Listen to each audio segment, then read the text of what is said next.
વાલા મિત્ર, હવે તમે જોયું હશે મિત્ર કે કોરિન્થીયોને પ્રેષિત પાઉલે લખેલા પ્રથમ પત્રના 7મા અધ્યાયનો વિષય તો લગ્ન છે.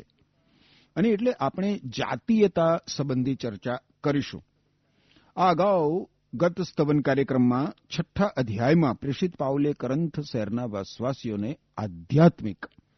આત્મિક સત્ય બતાવ્યા હતા, જેથી લગ્ન વિષયક સમસ્યાઓમાં તેના લાગુકરણ દ્વારા એ લોકો લગ્નમાં જાતીયતાની સહજ જે કંઈ સમસ્યાઓ હોય એને હલ કરી શકે.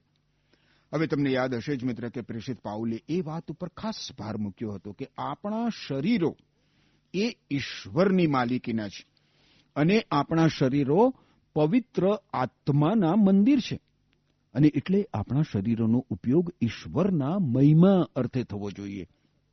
મારો મિત્ર, તમે મારી સાથે સાથે કોરિન્થીયોને પ્રેષિત પાઉલે લખેલા પ્રથમ પત્રના 7મા અધ્યાયની પહેલી કલમ જોશો. લગ્ન વિશેના પ્રશ્નો એ શીર્ષક નીચે કોરિન્થવાસીઓને લખેલો પહેલો પત્ર 7મો અધ્યાય પહેલી કલમ. એમાં પ્રેષિત પાઉલ કહે છે કે હવે જે બાબતો વિશે તમને પૂછાવ્યું હતું એ વિશે લખું છું. પુરુષ સ્ત્રીનો સમાગમ ન કરે તો સારું એમ કહેવાય છે. હવે એ તો દેખીતું છે કે આ સમસ્યા વિશે કોરિન્થના વિશ્વાસીઓએ પ્રેષિત પાઉલને પત્ર લખ્યો હતો. એમાં આપણને પ્રશ્ન નથી આપવામાં આવ્યો મિત્ર, પરંતુ પાઉલનો ઉત્તર જરૂર આપવામાં આવ્યો છે. હવે આ સમસ્યા વિશે વાત કરવા માટે પાઉલે પૂરતો સમય લીધો છે. સૌ પ્રથમ તો પાઉલે કોરિન્થના વિશ્વાસીઓ વચ્ચેની પક્ષાપક્ષી અને કૌભાંડો પ્રત્યે ધ્યાન દોર્યું છે.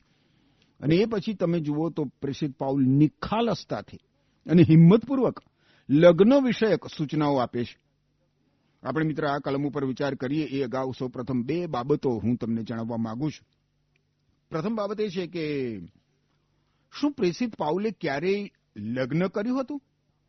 જો પાઉલે લગ્ન કર્યું ના હોય તો એની વાતોમાં, એની સૂચનાઓમાં માત્ર અક્ષરયું જ જ્ઞાન હોય, માત્ર સૈદ્ધાંતિક જ્ઞાન જ હોય, એમાં અનુભવ સિદ્ધ ડાપણ ના હોય, વ્યવહારુ જ્ઞાન ના હોય.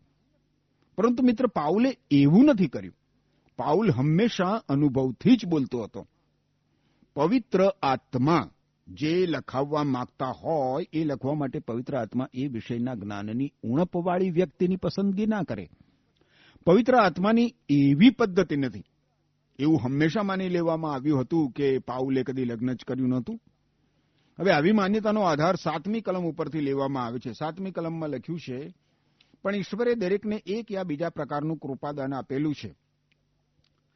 શું કહે છે? હકીકતમાં તો બધા મારા જેવા રહે તેવી મારી ઈચ્છા છે. હવે જો આપણે એવું માની લઈએ મિત્ર કે પાઉલે કદી લગ્ન જ કર્યું નહોતું, તો આપણે 8મી કલમને પણ લક્ષમાં લેવી જોઈએ. ત્યાં શું કહે છે? હું અપરિણીતો તથા વિધવાઓ માટે લખું છું. જેમ હું એકલો રહું છું તેમ તમે એકલા રહો તે સારું છે. તમે મિત્ર કહેશો કે પાઉલ આ કલમમાં પણ એ જ જાહેર કરે છે કે તે અપરિણીત હતો, એણે લગ્ન જ કર્યું નહોતું. સારું, આપણે જોઈએ કે એણે લગ્ન કર્યું નહોતું, પણ તમે જુઓ પાઉલ તો અહીંયા 2 પ્રકારના માણસોની વાત કરે છે, અપરિણીતો અને વિધવાઓ અથવા તો વિધુરો. પાઉલ કાં તો અપરિણીત હોવો જોઈએ અથવા તો વિધુર હોવો જોઈએ.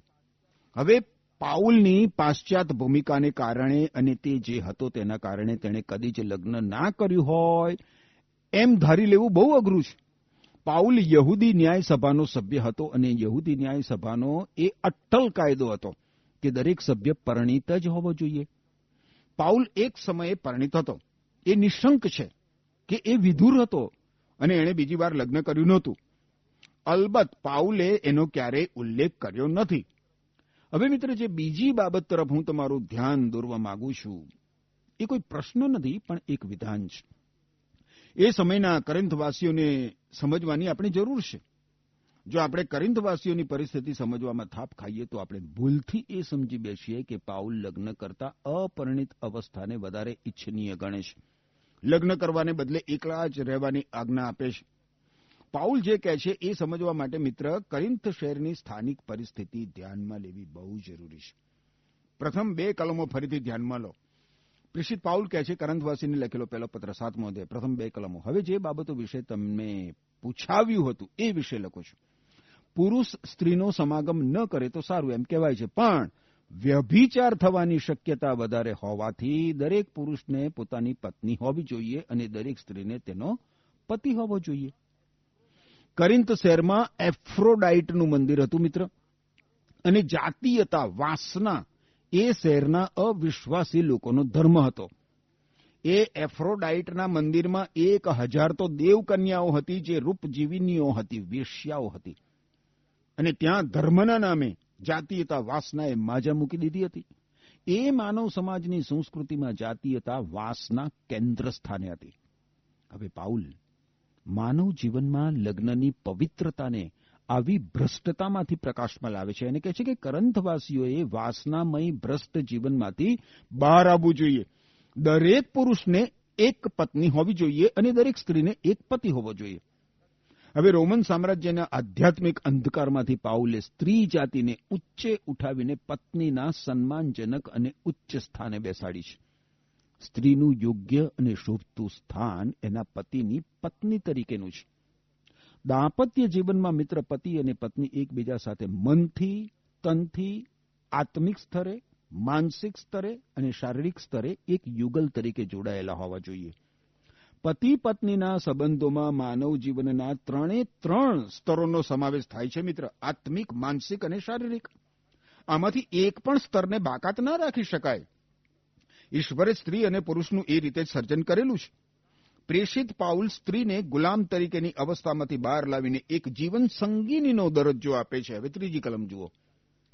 પતિએ પત્નીની જાતીય જરૂરિયાત સંતોષવી જોઈએ, તેવી જ રીતે પત્નીએ પતિની જાતીય જરૂરિયાત સંતોષવી જોઈએ. એમ બંનેએ એકબીજા પ્રત્યેની ફરજ અદા કરવી જોઈએ. હવે પત્નીએ પતિના પ્રેમનો પડઘો પાડવો જોઈએ અને પતિએ પત્નીને પ્રેમ કરવો જોઈએ. એ બાબત અહીંયા બતાવવામાં આવી છે. આમાં કંઈ જાતીયતાના અતિરેકની વાત નથી મિત્ર, પરંતુ પતિ પત્ની વચ્ચેના સમતુલન જાતીય વ્યવહારની વાત છે. પોતાની જાતીયતા સંતોષવા માટે દાંપત્ય જીવનની બહાર ડોકિયા કરનાર વ્યભિચારનું ખતરનાક પાપ કરે છે. એટલે વ્યભિચાર ના થાય એ માટે તો પાઉલ લગ્નની હિમાયત કરે છે. કરિન્થ શહેરના લોકો બહુ પત્નીત્વમાં માનતા હતા. એટલું જ નહીં, પરંતુ એફ્રોડાઇટના મંદિરમાંની 1000 દેવકન્યાઓ પાસે જઈને પોતાની વિષય વાસના સંતોષતા હતા. અને એટલે જ પાઉલ અહીંયા લગ્ન જીવનની હિમાયત કરે છે અને કહે છે કે પતિએ પત્નીની જાતીય જરૂરિયાત સંતોષવી. પર સ્ત્રી પાસે ના જઈ શકાય. અને એ જ પ્રમાણે પત્નીએ પતિની જાતીય જરૂરિયાત સંતોષવી. પર પુરુષ પાસે ના જઈ શકાય. હવે 4થી કલમમાં જુઓ પાઉલ શું કહે છે. પત્નીના શરીરનો માલિક પતિ છે, પત્ની નહીં. એ જ પ્રમાણે પતિના શરીરની માલિક પત્ની છે, પતિ નહીં. આહાહા. તમે જુઓ મિત્ર, કરિન્થ શહેરના પુરુષે એફ્રોડાઇટના મંદિરમાંની દેવકન્યાઓ પાસે દોડી જવાની જરૂર નથી. એ તો ખતરનાક પાપ છે. પ્રેમ અને જાતીયતાનું સ્થાન એ તો દાંપત્ય જીવનમાં છે, ઘરમાં છે, બહાર નહીં. પર પુરુષ કે પર સ્ત્રી સાથે નહીં. લગ્નનો મુખ્ય હેતુ પ્રેમ છે, જાતીયતા નહીં, પણ પ્રેમ. બાઇબલમાં એવા ઘણા બધા મહાન યુગલો આપણને જોવા મળે છે જેમનો પ્રેમ એક મશાલ સમાન હતો. આદમ અને હવા, યાકોબ અને રાહેલ, બોઆઝ અને રૂથ, દાવીદ અને અબીગાયલ. દરેક મહાન પુરુષની પાછળ એક મહાન સ્ત્રીનો હાથ હોય છે. હવે મિત્ર, પાઉલ દાંપત્ય જીવનના વ્યવહારો સંબંધી દોરવણી રૂપ સૂચનો આપવાનું ચાલુ રાખતા 5મી અને 6ઠ્ઠી કલમમાં કહે છે, તેથી જાતીય સંબંધ માટે એકબીજાને ના પાડશો નહીં, સિવાય કે એકબીજાની સંમતિ હોય અને તે પણ અમુક સમય પ્રાર્થનામાં ગાળવા માટે જ. પણ ત્યાર પછી શૈતાન તમને પરીક્ષામાં નાખી ન દે માટે તમારો સ્વાભાવિક જાતીય સંબંધ ફરીથી ચાલુ કરો, કારણ સંયમ રાખવો મુશ્કેલ છે. હવે 6ઠ્ઠી કલમ જોશો. આ વાત હું આજ્ઞા તરીકે કહેતો નથી, પણ તે એક છૂટછાટ છે. પાઉલ કહે છે કે આ કોઈ આજ્ઞા નથી, આદેશ નથી. આ તો પતિ કે પત્નીને પરીક્ષણમાં નાખવાની શૈતાનને તક ના મળે એ માટેનું સૂચન માત્ર છે. હવે અહીં ધ્યાન આપો મિત્ર, અહીં જાતીયતા કે વાસનાના અતિરેકની વાત નથી કરવામાં આવી. જાતીયતા એ પતિ કે પત્ની પ્રત્યે પોતાનો પ્રેમ પ્રદર્શિત કરવાનો એક અંગત અને ઘનિષ્ઠ માર્ગ છે. પણ તમે જુઓ, પતિ પત્ની વચ્ચેના દાંપત્ય જીવનમાં ઈશ્વર પ્રાર્થનાનું પણ કેટલું મોટું સ્થાન રાખે છે. સત્ય, સનાતન, જીવંત અને પવિત્ર એકમાત્ર જે ઈશ્વર છે, એ સર્જનહાર પરમેશ્વર સાથે પ્રભુ ઈસુ ખ્રિસ્ત દ્વારા સીધા સંબંધમાં આવેલો સાચો વિશ્વાસી જ મિત્ર જાતીયતાને લગતા પાઉલે આલેખેલા ધોરણો પ્રમાણે જીવી શકે. નહીતર કૃત્યમાં નહીં તો છેવટે વિચારમાં પણ માનવી વ્યભિચાર કરી જ બેસે છે. ઈશ્વર સિવાય માનવીના વિચારો કોણ જાણી શકે? હા, એવા વિચારો કરનાર માનવી તો જાણતો જ હોય છે, પણ એ કબૂલ કરવાની એનામાં હિંમત નથી હોતી, કારણ કે એની નાલેસી થાય એવી એને બીક લાગે છે. હવે આગળ 7મી કલમ જુઓ. કે છે, હકીકતમાં તો બધા મારા જેવા રહે તેવી મારી ઈચ્છા છે, પણ ઈશ્વરે દરેકને એક યા બીજા પ્રકારનું કૃપાદાન આપેલું હોય છે. આ લખતી વખતે પાઉલની પત્ની હયાત નહોતી મિત્ર, અને એણે પુનર્લગ્ન પણ કર્યું નહોતું. પ્રભુ ઈસુ ખ્રિસ્તની સેવામાં એવા ઘણા બધા લોકો છે મિત્ર જે અપરિણિત રહ્યા છે.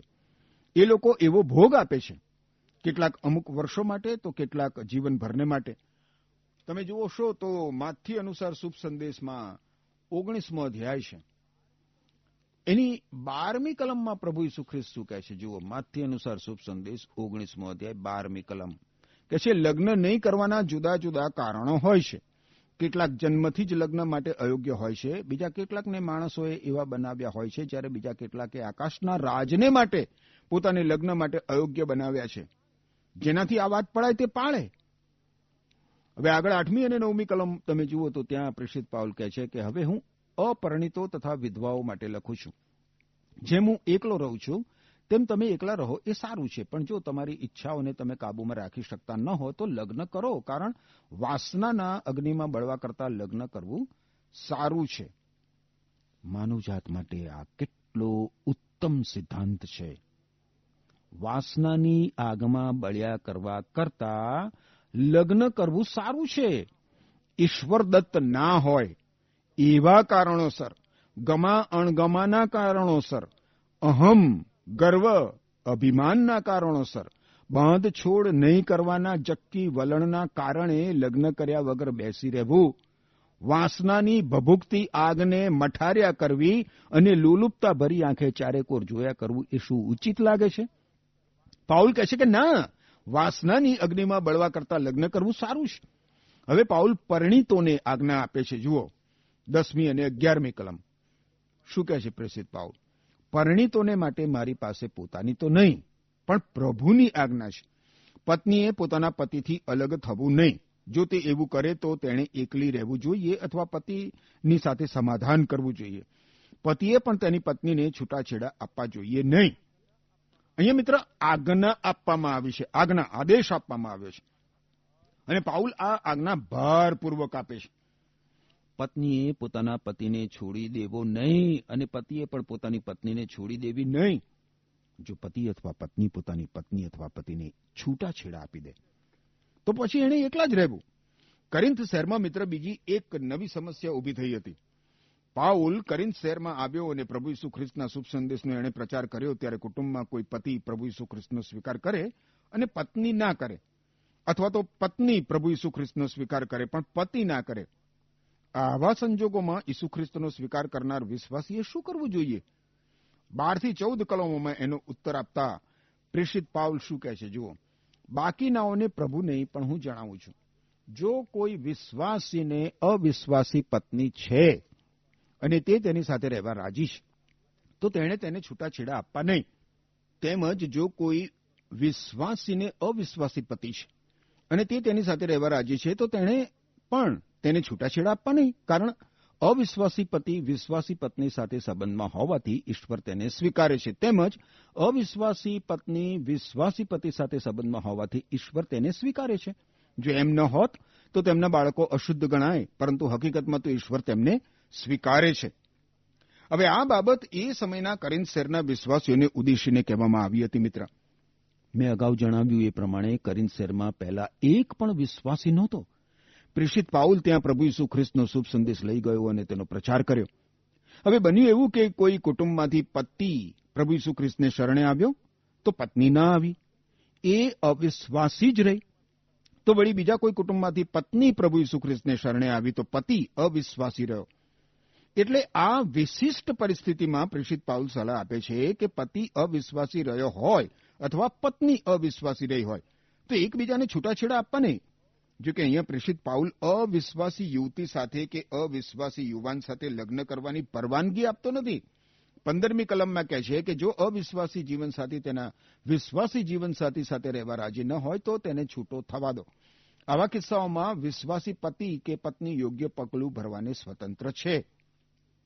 જો અવિશ્વાસી પતિ કે પત્ની લગ્ન બંધન તોડી નાખે તો એ જુદી વાત થઈ.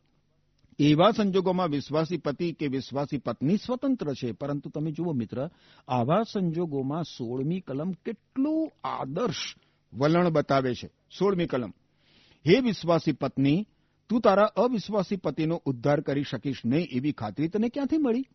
વળી હે વિશ્વાસી પતિ, તું તારી અવિશ્વાસી પત્નીનો ઉદ્ધાર કરી શકશે નહીં એવી તને ક્યાંથી ખબર પડી?